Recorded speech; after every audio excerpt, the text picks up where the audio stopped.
Thus, I present to you Buzzing Through Crisis, a case report on the multiple casualty incident from a giant honeybee apis dorsata attack at Energy Park Tagum, Davao del Norte. High above the park, almost hidden in the branches of these bees, hung a colony of giant. And with these earth people below, we could see suddenly the park was full of screaming, running, and people back. The medical center on a holiday afternoon, the emergency department was about to face its own events or fighting to breathe.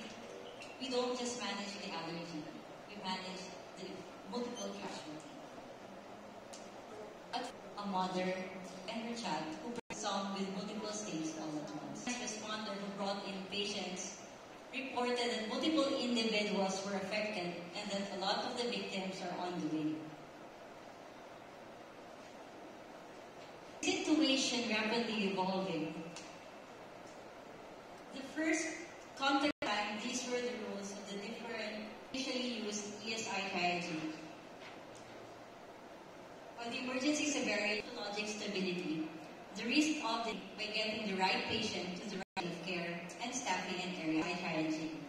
Those tagged as ESI 1 were coded with colored red, 2 yellow, 3 green. So we were able to handle 3 ESI 1 patients, those diagnosed with anaphylactic shock. We have the red zone for ESI 1 for ESI 2. Those tagged with colored red were brought in here.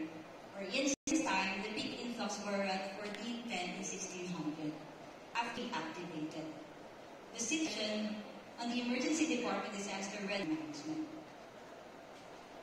These patients, do we have enough epinephrine on hand due to the influx? Is there enough space to observe all of these patients?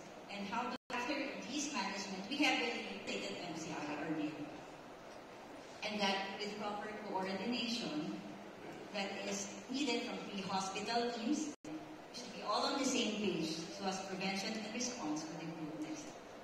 This had proven how triage system would work, gaps such as in the stockpiles and in the defined MCA protocols, give you that this is just a beat. I hope we were able to correlate what more severe when the patients were later admitted to the emergency